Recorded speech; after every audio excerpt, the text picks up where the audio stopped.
Welcome to County Chatter. I'm here today with Kari Parcell, the Regional Waste Reduction Coordinator, and we're talking recycling. Recycling in all sorts of different ways today, especially for boat shrink wrap and latex paint. Kari, welcome to the show. Hi, thank you, Paula, for having me. Happy to be here. So, boating season, May, June.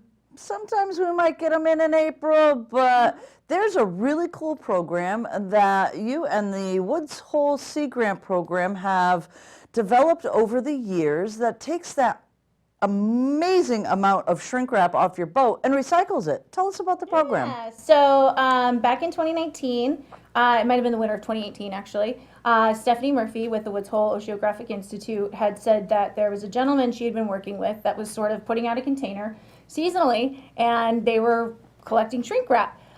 She had gotten my name, so we decided to expand it. So we started in 2019. We had a gap year in 2020. We all know why. We don't need to go into it. So we've been doing it since 2019. And basically, we opened up this program to boat owners who shrink wrap their boats locally here on Cape Cod in Barnstable County. Okay. It's a free program. We started with 3 municipalities initially. Now we have 6. Falmouth joined us. And we have a boatyard that does it as well. To participate in the program, it's free to those residents with the shrink wrap. The towns who are the depots take on that cost through grant programs through Mass DEP, and they pay to have residents come in, drop it off. There is a specific way that they need to do that. If it's dirty, if it's not rolled up correctly, so make sure to follow the rules. They will offer to either put it in the trash or let you take it home and get it properly prepared for recycling. Okay. So we've been doing that since 2019. It's been going strong, and now we have 6 towns that are collection depots. You do not need a recycling sticker to get into the transfer stations that do the collection. We do ask that folks only bring in the shrink wrap if you are not a sticker holder of the municipality you're visiting. Right.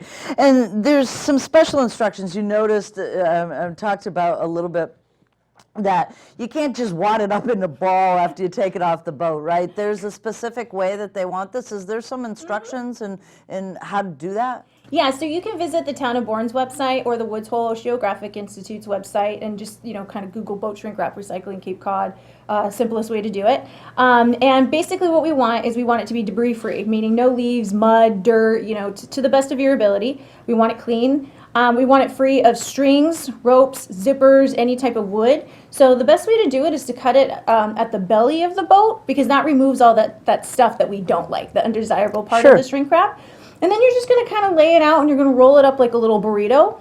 The average weight of shrink wrap is about 15 pounds. Oh. So if you're thinking of, what you're doing for the environment and for our waste stream, you're removing 15 pounds of shrink wrap on average from that waste stream. So.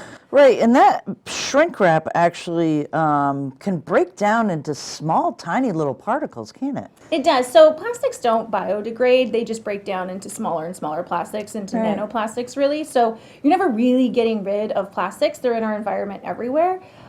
So by recycling them, we take it to a sorting facility in Brockton. We've been working with Republic Services and Gretchen Carey. She's been fabulous. We did an interview of multiple places. We wanted to make sure it stayed domestic. Yep. And we provide them grade A shrink wrap. So we get a nice turnover for it as far as the sale into the market. And what they're doing with ours, at least what I heard, is they're turning it into coffee can lids and garbage bags.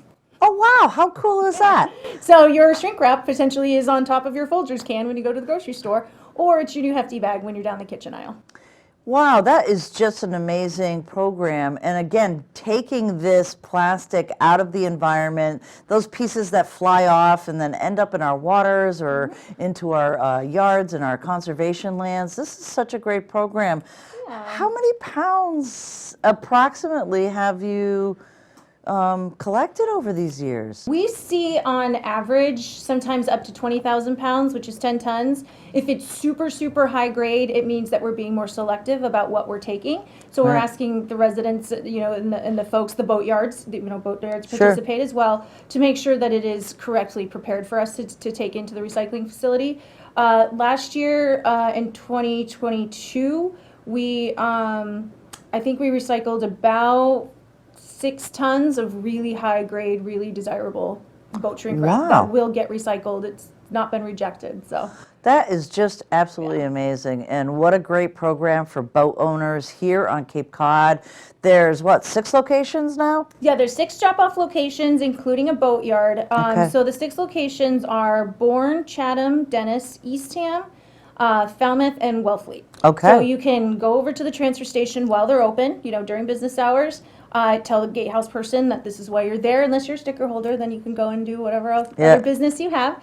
And then you let them know that you're participating. Somebody is going to meet you over at the roll-off container to make sure that, again, you're only dropping off the shrink wrap and that it's properly prepared for the recycling process. Fantastic. And viewers will see the website on the bottom of the screen there. So if they want to look at where the locations are, there's videos up there on how to actually fold your boat shrink wrap into a burrito. That's the best analogy I have. That's fantastic.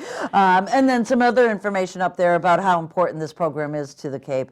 What a great program. And that's not the only one. There's a latex paint take back, and this one we've been to over the years. Again, this is going on several years now. Happens usually in August of every year. Tell us a little about this. People are always looking for ways to get rid of, down in your basement or in your shed, you've got, you hate that color on your living room. You're never going to use the leftover paint. What are we going to do with it? So we call this legacy paint. So it's paint that, like you said, we either bought it, we didn't like the color, it didn't fit, we had too much. Whatever we're doing as homeowners, business owners, we're painting birdhouses and or we're getting sample colors, right? We take home these little sample colors and then they all wind up in the basement or the garage or in a shed somewhere. So some of the towns at the transfer stations, if you have a sticker, can utilize their, paint sheds. Bring it in the summertime where it's not going to freeze over. You can dry it out, throw it out. But what happens with the latex paint is it's actually 100% recyclable back into latex paint. So it becomes itself again, which is really, really great. But again, like everything else, there's caveats to it. It can't be frozen. It can't have a skin on it. It can't have debris. So you can't, bring us some chunky old, frozen paint with, pieces of paint stick and wood stuck in it. So it's got to be a clean, something that you would potentially use on, say, a beehive at the minimum. Okay. So what we do is we collect it. We have a vendor out of Hanover, Recolor Paints. We've been working with them. The first 2 years that we did it, we actually did it through a Mass DEP grant. Unlike the boat shrink wrap where we absorb costs, DEP did that. Now we absorb the costs. The municipalities pay sort of a stipend to allow all residents of Barnstable County to come by. The typical time is, 9 to noon. We hold it in tandem at the Tony Kent Arena. That hasn't changed, which has been really nice. We do it in August, like you said. So those dates will change just depending on that Saturday, if you will. Right. It goes straight back into recycled paint. It's sold at wholesale prices. So if you think of paints, it's a luxury. You think of paint as anywhere from $40 to $60+ a gallon. And they sell it wholesale for anywhere from $20 to $30 a gallon. So you're really saving money on it. You're saving the environment. You're saving the paint from going into the landfill. And it's all about reuse. So that's why we do this program, and we do it every year. So. Okay. So this is kind of like a drive-through, similar to what our hazardous waste collection is. So I'm driving up to Tony Kent Arena. How should my paint be prepared, and where should it be? If you have a pickup truck, lay it in the back of the pickup truck. If you have it in a vehicle, the trunk is the easiest. Don't get out for safety reasons. It's a drive-through. Be comfortable. Stay in the car.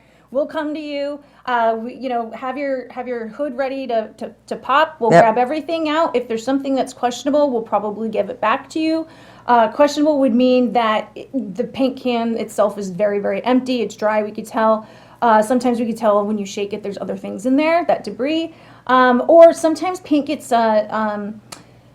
poured off into a container that's unidentifiable. So we don't want to take something that we can't identify as a alkaline, a latex paint. So, That's fantastic. What a great program. And again, you've told us that it becomes itself, which I think is amazing.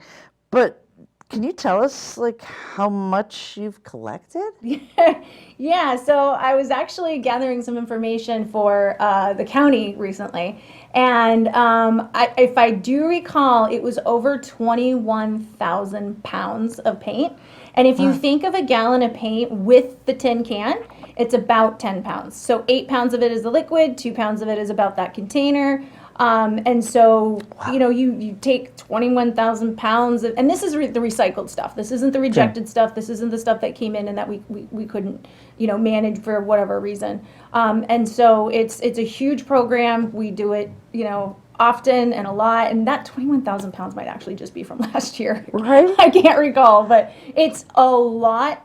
Right. It's hot. You're on the blacktop in August, so you're sweating. You don't have to go to the gym that day when you're done. You know, you show up, you work out, you take the paint, you feel good. They feel good, and they're happy that we're there. And so it's a fun thing. But yeah, the easiest thing to do is pop it in a convenient area. If you're showing up to the hazardous waste event, if you're a Dennis resident, because that's where we hold it, you know, in Dennis. Dennis residents have their hazardous waste that day. So if you're a Dennis resident, put your latex paint separate from the hazardous, because you're going to be put into a separate line so that we can take both. And the latex paint is usually to the right. So we would take your paint from there, and then the hazardous guys will take all your stuff off your hands. Good to know. And what's the importance of getting this out of the environment?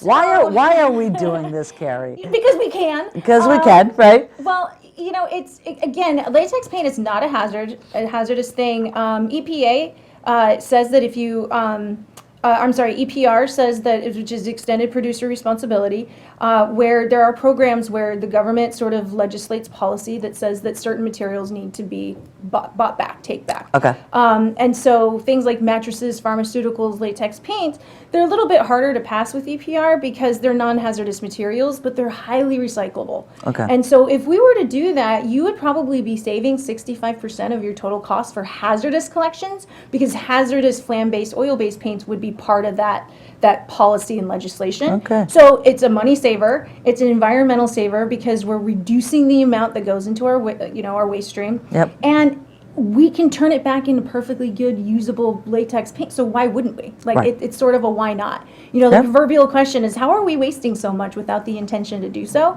And so these are our opportunities to find ways to get these materials out of the waste stream and back into, you know, our market as, you know, a new latex paint or as a coffee can lid, you know, with the boat shrink wrap. So and we don't ever want to put them down a drain. No, we don't. No, we don't. This has been fantastic information, really important for our residents. You can reduce plastic in the environment. If you're a boat owner, that boat shrink program goes through the end of June. And then in August, get rid of that latex paint. You'll get some shelf room down in your garage or in your shed. Kari, a wonderful program. Thanks so much. You're very welcome. I'm happy to be here.